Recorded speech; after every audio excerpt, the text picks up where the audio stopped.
All right, so continuing in our Math 094 syllabus review for fall 2021, let's take a look at the grading scale for the course. The course grading scale is the standard 90, 80, 70, 60 scale.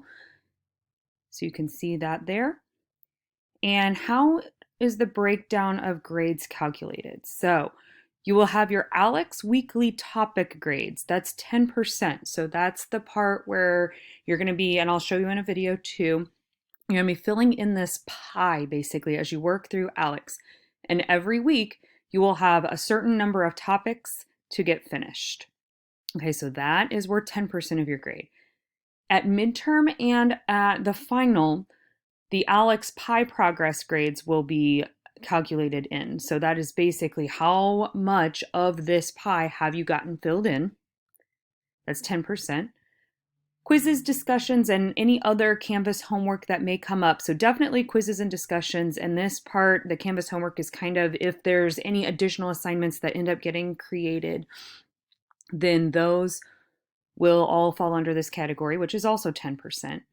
The big area here is the unit exams, and it says 4. So this is that exam 1, 2 is the midterm, but it still counts here as a unit exam, 3 and 4. That accounts for 50% of your grade.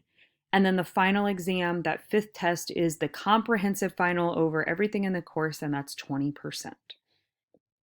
Okay, so let's break this down a little bit more. This homework category, that is these weekly topic grades. That's technically the homework category. So this is when you're completing your work through ALEX. You will have individual assignments determined based on reoccurring knowledge checks. So each week there's a specific number of topics that you need to complete, and that might be different from someone else in the class. It's all based on what you already knew and kind of how quickly you're working through things. If you've worked a little bit ahead, you may have less topics in a certain week than you had in the prior week and things like that. When you're working on these assignments, you get an unlimited number of attempts at the problems when you're working in ALEX. And your grade is based on the percentage of topics you complete each week. Then it says here, keep a notebook or binder with your written work so that you can organize your computations and your reasoning, because math is challenging, so it takes some time to absorb and comprehend. Do not think that just because you're entering your final answer online that you are not supposed to be writing these out. Okay, that's a kind of a false concept. You have to be writing these out, especially if you want to drop into my office hours or to tutoring. We're not going to be able to tell what you're doing wrong unless you have your written work to show us. And then we can usually look at it and say, okay, I see exactly where your misconception is here, and we can clear that up. You have 1 week to complete the weekly ALEX homework, and after that, the percentage that you mastered of the week's objectives will be submitted to Canvas as a homework grade out of 10 points. So during that week, you get a certain percentage of it done, and that's your weekly homework grade. If you complete a week's objectives early, you're absolutely welcome to continue working on your math by working on past those on a future week's objectives.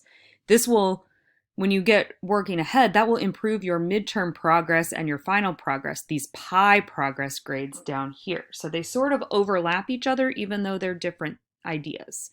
So you get these weekly percentages, and then you get these pie progress percentages.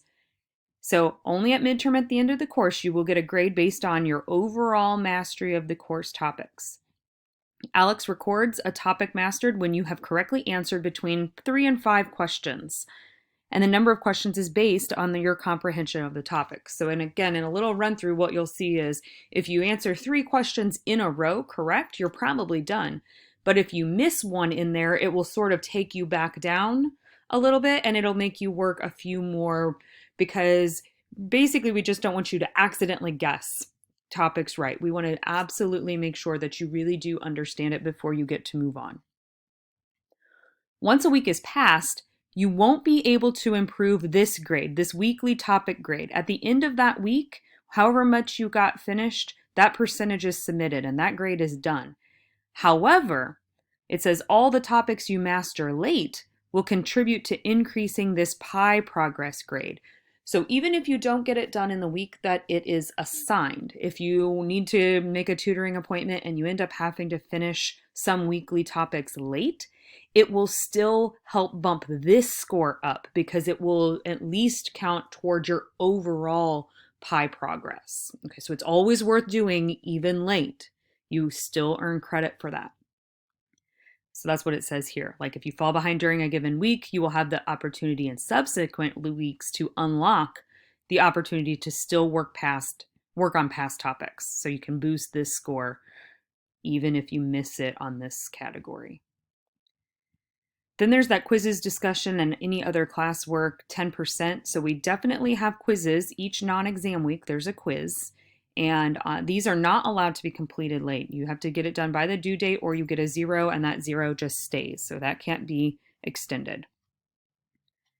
And then we have the weekly discussion prompts, allowing us to interact as a class and discuss the course topics and study strategies and other relevant items.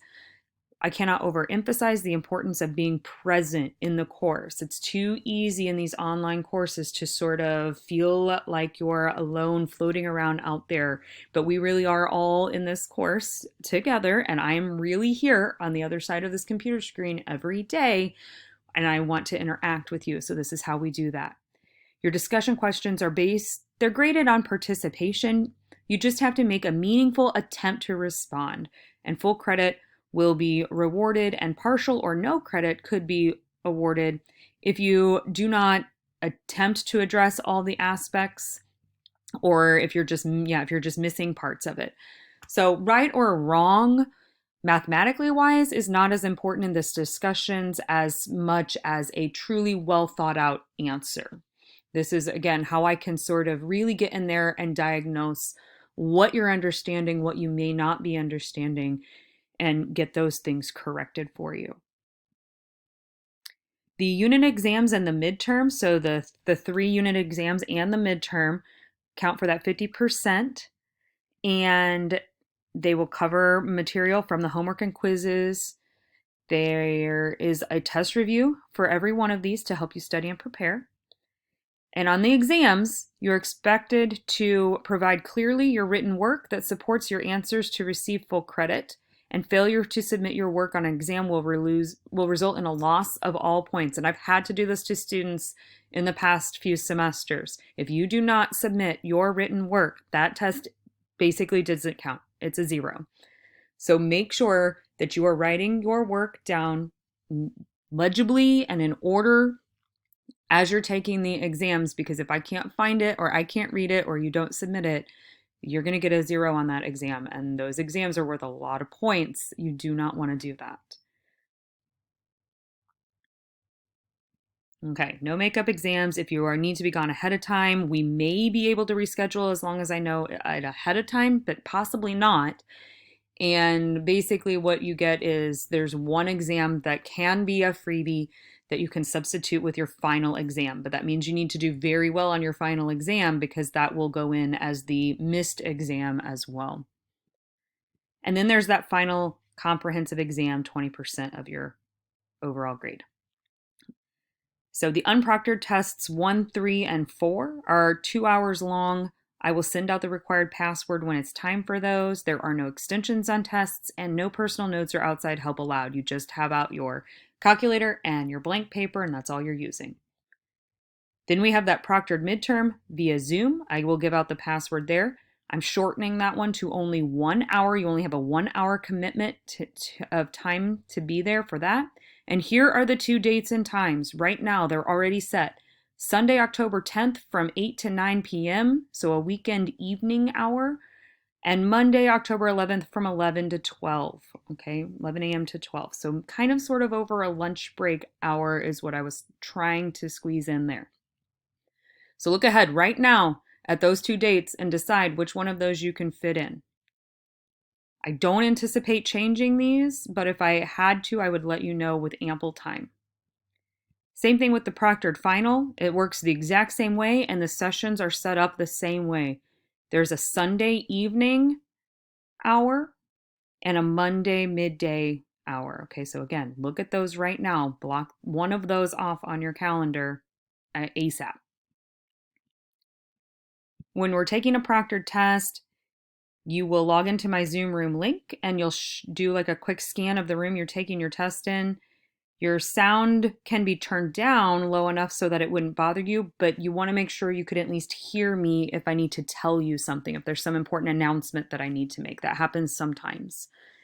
And you need to position your phone, so this is what you're going to be zooming me on your phone or tablet while you're taking your test on your computer, so I can see your computer screen, you, and everything else you may have out on your desk. So these are just some examples. It doesn't have to be set up exactly like these, but these two are like good, green light, ready to go. I can see the person, I can see their screen, I can see what they've got out on their desk, right? Same thing here, screen, student, calculator, paper, I can see what's going on there. Here's some important dates for just the whole campus. And then at the end here of the syllabus, we have a week-to-week course calendar. So already right here, you can see exactly what you're working on every week, what weeks end in quizzes, what weeks we have exams, where our midterm falls, and for the whole semester. Okay, so, and everything is already preset and we won't stray from this, hopefully. And if we do, I will send out a lot of notifications about that. And then at the very end, we just have the Zoom statements. So basically that I can record Zoom meetings, but I don't intend to. And if I were to, you would know, and it would only be posted inside our course and it would never go outside our course. As far as students recording, you would have to obtain written permission from me for any recording of anything from our class. Okay, so if that's something that you, for some reason, would feel like you need to do, then you need to let me know that up front. And if it were found out that you were recording things from our class without written permission, that could be a problem. So just let me know if for some reason you think you need to do that. Those are kind of new policies that have arrived in the last year or two since we've been in this kind of online world. So that's the syllabus. This is available inside of Canvas, which is where I'm showing it to you right now. And I encourage you to read through it yourself even more thoroughly, print it off possibly, highlight those important dates, and I will answer questions if you have them.